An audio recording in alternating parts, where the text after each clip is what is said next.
Good evening, everyone. Welcome. Happy Wellness Wednesday. And thank you so much for those of you joining me here in Zoom and also on YouTube. So, for those of you who haven't met me before, I'm Mia James, your financial wellness coach. And tonight we're going to be wrapping up our book club on What Would the Rockefellers Do by Garrett Gunderson. So I am, y'all know I'm a Kindle reader because I'm reading like 5 books at a time. So I'm gonna pull up my book and get started because the conclusion is two parts. Actually, there's a part act that's actually called conclusion, and there's a part that is called invest term buy term and invest the difference, something to that extent. So we are going to jump in. Welcome, Gregory. Welcome, Olympia, and anyone in YouTube land. Let me see if I can actually see the chat because I think my screen is frozen. Okay, well we're gonna make it work. We're gonna make it work. So feel free if you're joining me live to use the chat with any questions that you have, and then any feedback that you have from the book. So just a few housekeeping things that we're going to be doing. So tonight is the last discussion on the book. Next week, I'm going to be interviewed live here at 8 o'clock Eastern by Christy Tagay. She has a wonderful organization that she's going to tell you about, but she's going to be interviewing me so you can learn more about me and the different um, community offerings that I have. And then we're going to go on a short summer break because I am in the middle of prepping for an exam. So I'll be back in the fall once all that is behind me. So let's jump in, everyone. So if you're with me on a conclusion, it's called the economic value of certainty. So put a one in the chat if you like certainty and put a two in the chat. If you know what, you're like, I like a little variety, a little volatility here and there. Let me know in the chat. So we're going to start on page 183. And let me put my glasses on and act like, what's up, Arrow? Glad to see you here. So he talks about, I'm not going to go all deep into his story, but basically he talks about being on a road trip, going to the mountains, and how he basically hit black ice and was skidding all over the highway. And he basically created an analogy that says, where is the black ice in your finances? So if you were to think about what black ice you have in your finances. That is anything that's your blind spots or any risk that jeopardize your legacy. So that is some food for thought that I want us to think about for sure. So he says, I'm on page 183. He says, there are ebbs and flows of investing, fear and greed, ups and downs, forgetting and making mistakes after time passes. He said, when I hit that black ice, there was no more joy. The trip was no longer fun, and I wasn't dreaming about Jackson Hole any longer. I was just trying to survive. Anybody else besides me ever have hit black ice financially? Anybody like, because I was like, I have hit some serious black ice even like now with this whole the SpaceX thing and all these different the market is going up and down and up and down and it's just doing what it's doing, right? And then he says, this is what happens when people lose money and don't utilize the Rockefeller method or understand their investor DNA to become better investors. So the key is to understand what your investor DNA is. Like, are you I love this analogy I read in a book a long time ago. Are you the super conservative person that is like, I want all my money to be super safe? Or are you the person that's in the middle? You're like, okay, I can take some risk. Or are you that person in Vegas, like put it all on black, right? Like some people like higher the risk, the higher the reward, right? So it's really important that not only you understand how much risk you're willing to take, but what are the rewards and what are some of the for lack of a better word, risks that come along with that.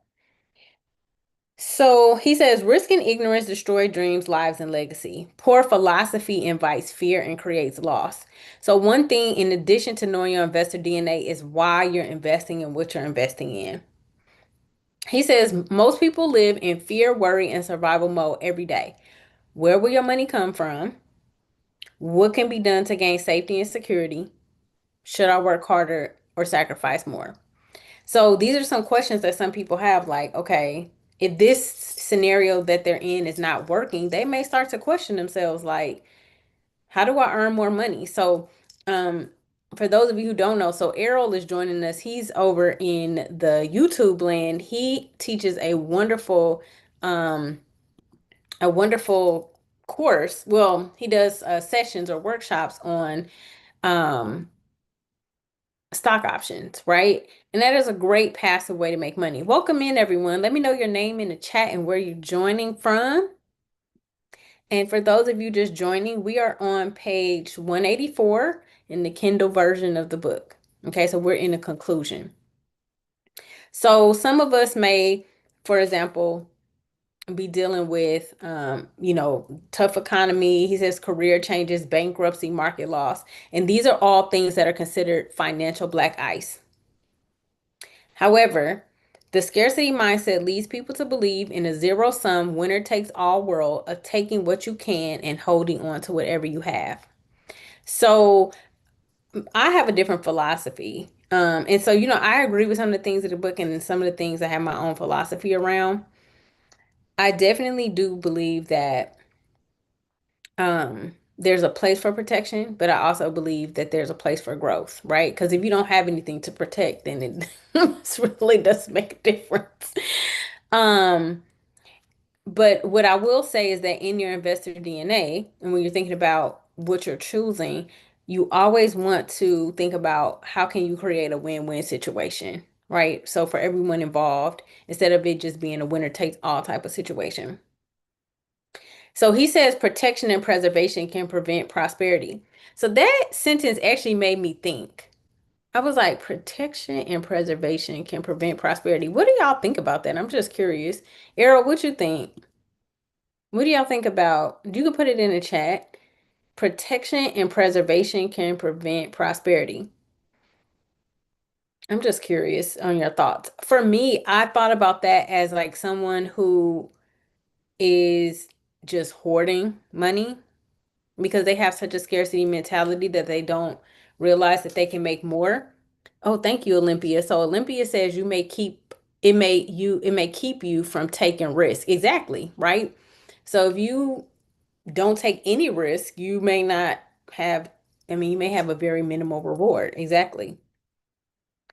He says education and prevention are key. So for those of you who have come live, watched the replays, you all have understood the power of education, or if you've taken one of Errol's workshops before, and you understand prevention of risks that you don't understand. Because we all take a risk to some extent. Because even if you stuff your money under the mattress, one risk that you're taking is purchasing power risk. And so if you're like, me, what the heck is purchasing power risk? What that means is, like, I'm gonna go back to my Kit Kat analogy. When I was a little girl, decades ago, Kit Kats were 50 cents. Today, Kit Kats are $2.50. So if your money has been sitting under your mattress since I was born, it's not that 50 cents back then is not going to get you that same Kit Kat bar today. That's losing purchasing power. So just like Olympia said, you may think I'm not taking any risk, my money is safe. Well, actually, it's just losing power if you look at it on a conservative side. But what he does talk about is making sure in your education and taking educated risks that you do it with things that you actually understand. So I'm just checking the chat here, just making sure on both ends that we got everybody covered. All right, so let's keep going because I really want to get to the part where he talks about buy term and invest the difference and why that's not always the best strategy. So he said the Rockefeller method, this is page 185, is about creating certainty. It's about having the most options with the least risk through coordination, planning, and risk management. So if you've been here with me throughout this journey, and I'd love to know Samsung, iPhone, who you are. Just let me know in the chat who you are, where you're joining us from.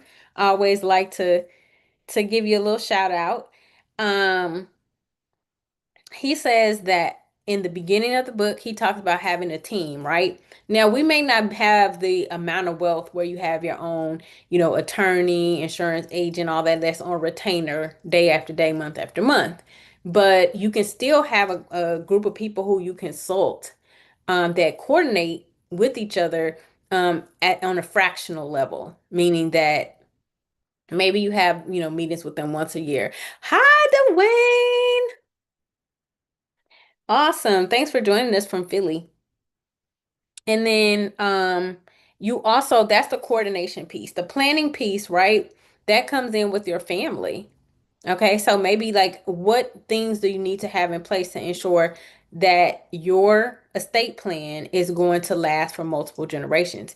And not only the estate plan, but really the funding of the estate plan. So if you are just joining us in the Rockefeller method, when a new person is born, into the family, they automatically get life insurance because that death benefit is what is going to continue to fund that trust, right? And so imagine if you had a huge family and everybody's death benefit was helping to fund, right? So, hi Beth, welcome.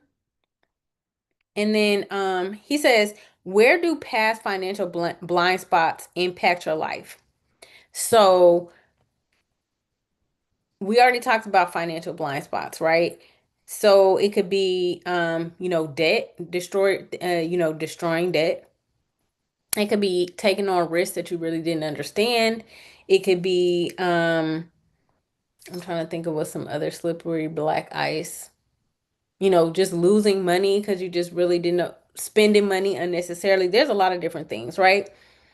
One of those, so he asked some questions. I love this question. He says, do you feel behind? It's something you may want to ask yourself. Do you feel behind? Because we do have a retirement crisis in the good old United States of America. People do not save enough money. I can tell you that right now. I have had to tell people, I don't recommend you retire right now because you only have a year's worth of money saved up. Based on their current lifestyle, the amount of money they have saved, they can only live off of it for a year. Most people are living 20, 30 plus years into retirement. So the thing is like, retirement is not an age, it's really a number. Like, do you have enough money or some type of cash flow that you can live off for 20 or 30 years without having to return to work? That's retirement. I call it a work optional lifestyle. You know what I'm saying? Anybody besides me want to have a work optional lifestyle where, yes, thank you, Olympia, where you don't have to trade time for money and you work because you want to, right? Like I love doing this. Like this is what I want to be doing, educating people about their finances and not worrying about, money. So then he says, are you unclear about your financial risk? Do you understand the risk that your money can be up against? Here's another question. Are you exposed due to a lack of asset protection, trust planning, and insurance coverage to transfer risk?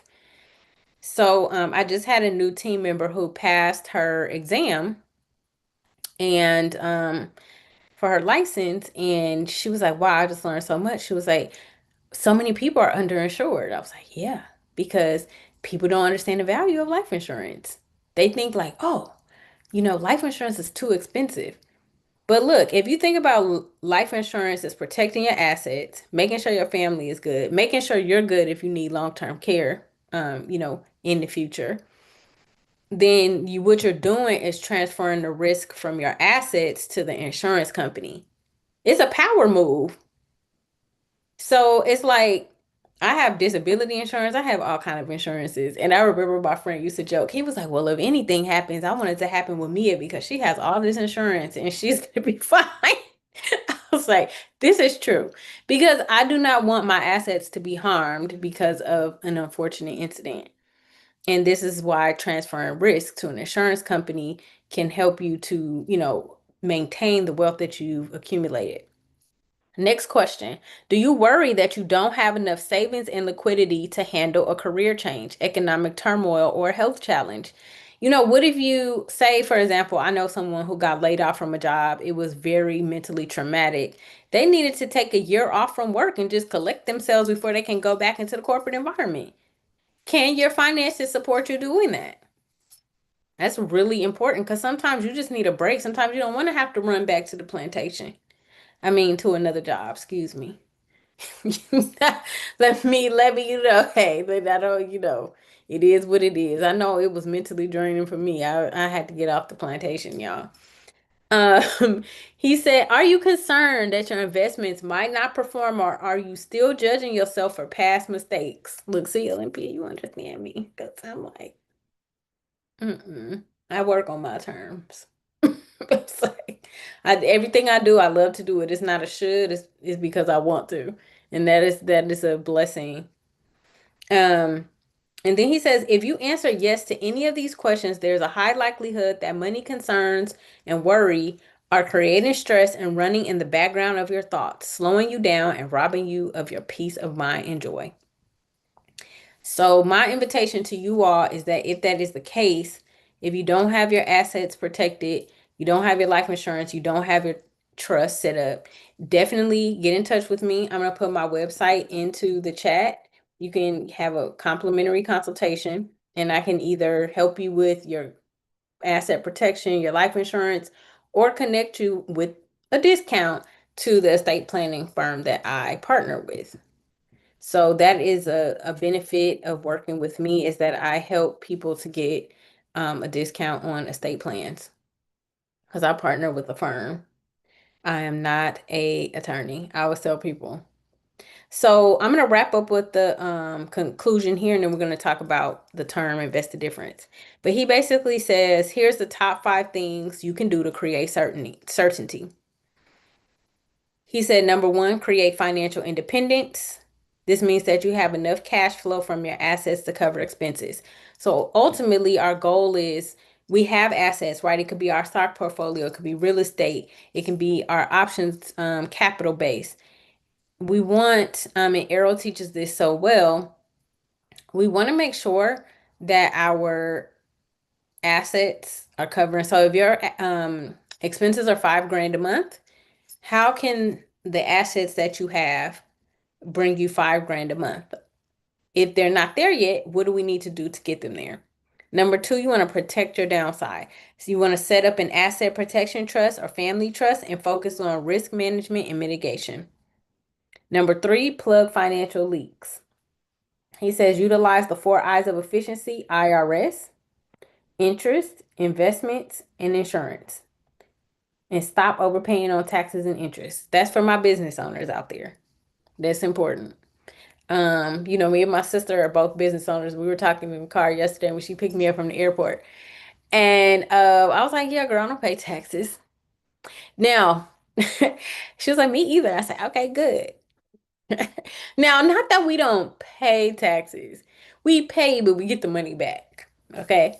Because you don't want to be non-compliant now. Let's not get carried away. But I was like, yeah, no, I don't pay taxes. Because the IRS code is written for business owners. I mean, there's so many codes in there that are in your favor.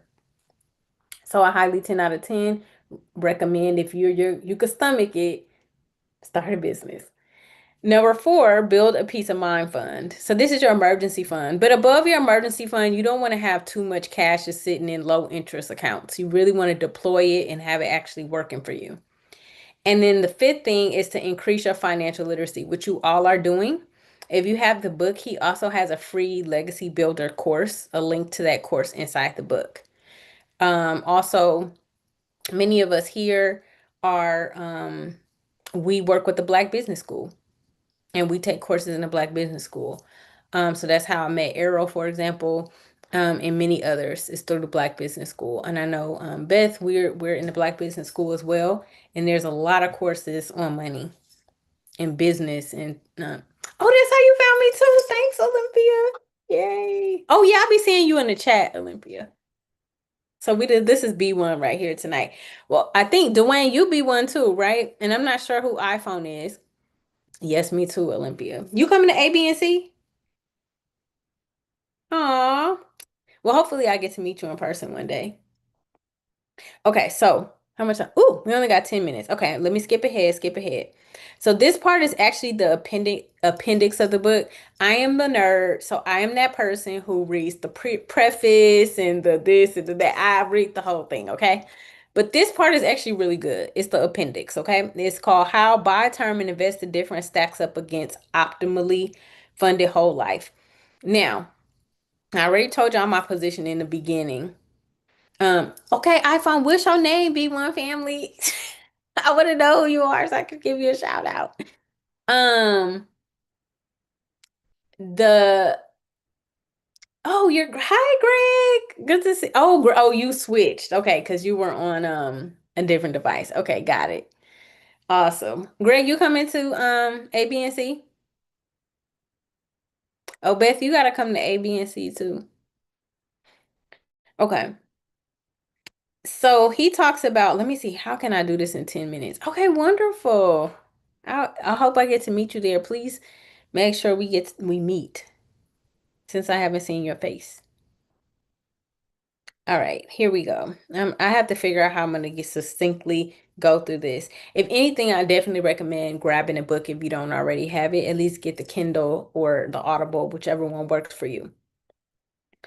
So he talks about how okay, let me do it without the book.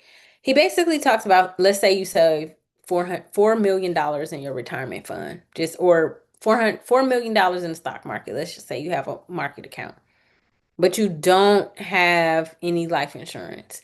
So most people call that being self-insured. They're like, I'm good. I have $4 million. I'll just ride that out till the wheel fall off. Here's the deal.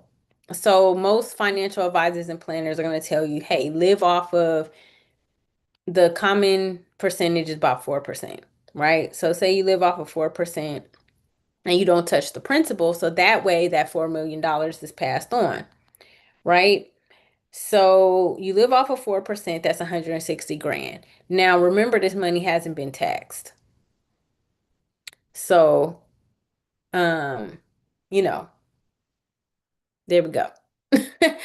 We have to worry about it might be capital gains taxes, and if that money is in like a 401k or some type of retirement account, obviously taxes as you withdraw. So what he's saying is that you end up after you deal with your taxes, probably about $102,000 a year. Okay, and that's off your 4 million that you don't want to touch because you're using that as self-insurance. But he was saying that, and I'm paraphrasing this just because of the time. He's saying that say you had that $4 million in either your brokerage account or your stock portfolio, but then you also had life insurance. He was saying that what you could do is you could now enjoy that whole $4 million because you have this life insurance benefiting you. You don't have to worry about not touching the principal. I hope that makes sense. Did that make sense, Olympia? Because I could see you. And okay, good. So if Olympia said it's good, then that means it's good. So basically he's saying that you can enjoy more of your money and still leave a legacy if you have life insurance. Well, he's saying whole life. I'm saying a permanent life insurance policy. Okay. The other thing is I have clients who did that whole I'm gonna buy a term and I'm gonna invest the difference. Well, they didn't invest the difference, and if they did, they were not happy with the performance because they really didn't understand investing. So I'm gonna try to do this without throwing a particular company under the bus. They all my clients all came from the same company where their whole motto is buy a term and invest the difference. And they want to retire and they realized their investment hadn't grown. And they were like, oh my God, what am I going to do? So you all are B1, so I know that's not y'all situation, but I'm sure you know someone who's like, oh my goodness, like, what am I going to do?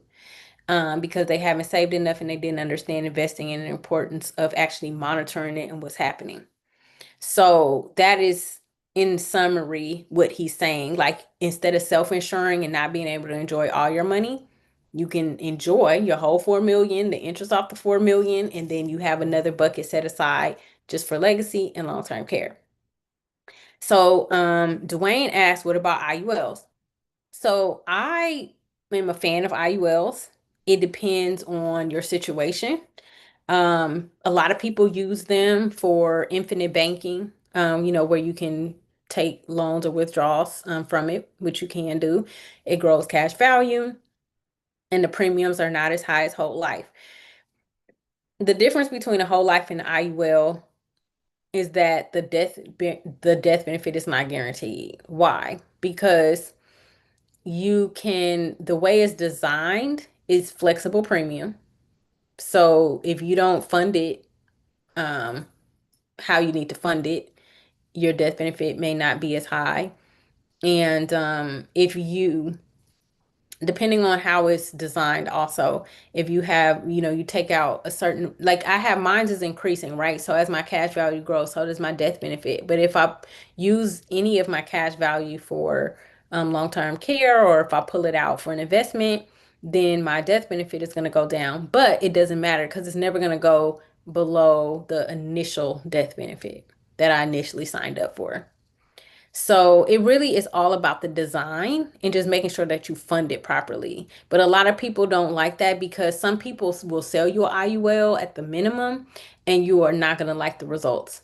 Or if you only want to put in the minimum, you will not like the results. They will not be good. So I can tell you that because I design them every day. And I tell people, they're like, oh, I only have $50 a month. I was like, this is not for you because it's not going to get the outcome that you want. So I'm very honest, probably too honest, because I don't want people to be mad at me. I'd rather just tell you, no, no, no, let's go another route than do this and you think you're gonna get something that you're not. I don't think that's fair. I'd rather tell you the truth. So a great place to start, you know what, since it's our last time, why don't you come off of mute, Dwayne, if you can. Tell me, because I need some more info. When you say a place to start, you mean for an IUL or tell me more? Can you come off mute or? Okay. So here's a couple factors to consider. So the premium, which is the payment, it could be monthly, annually. Oh, okay. No problem. Um, it the amount you have to pay into it is going to depend on your age and your health. The younger and healthier you are, the better. Depending on what kind of returns, I would definitely say $500 a month or more. You can start at 250, but it really depends on how much time you have to put into the IUL. You can book a consultation and we can actually look at your situation because there's multiple factors that go into it. But my clients that I see that are really making money and taking names, they're putting in about 500 to $1,000 a month, and they're liking their numbers. I just had a client, they put in over $10,000 a year. They were like, we like these numbers. I know you do. I know. That's why I'm trying to tell you. Because at first it was like, well, let's do $100 a month. I was like, you're not gonna like the numbers. I'm telling you right now. So we moved it on up to $1,000 a month. And they like the numbers now. I was like, see, everybody's happy. So now everybody can't do that. And that's okay. I'd rather you have something than nothing. And everybody can't do permanent life insurance. And if people have children, I'm like, I just want you to have something. Even if it's term, if that's what you can afford, I'd rather your family be protected than you not have nothing because you can't do a permanent policy. So I'm about protection first. It's all about what you need first. And then everything else is icing on the cake. So, like, I use my policy, my main goal for my policy is long-term care and then tax-free retirement money. So that's what I'm saving my cash value for. Because with a Roth IRA, you have a maximum that you can put in every month. I mean, every year, excuse me. 7,000 if you're under 50 and 8,000 if you're over 50. But with a IUL or a permanent policy, depending on how you fund it, I mean, it's really It's a maximum, but not in a sense of like how it is with the IRA. And it doesn't have the stipulations of retirement accounts, like where you have to wait till you're 59 and a half to touch it. I've touched my cash value and my life insurance before, so and I'm nowhere near 59 and a half. So it doesn't have those restrictions. So if you want to put in 10, $20,000 a year, you can do that. It just has to be designed properly. So yeah, so I hope that this book was super helpful for you all. If you did not catch everything, everything is on my YouTube page. Like I said, please remember to like and subscribe on YouTube. That's so helpful. And oh, thank you, Olympia. I'm so glad you could come, and thanks for being on camera. And next week is going to be an interview with myself. It's going to be great. You'll learn more about, I have a book that's coming out and just about some different offerings that I have. And then we'll take a summer hiatus so I can finish studying for my exams. And yes, so that's everything. So thank you all for coming. I'm glad with so many people today. This is exciting. Love it.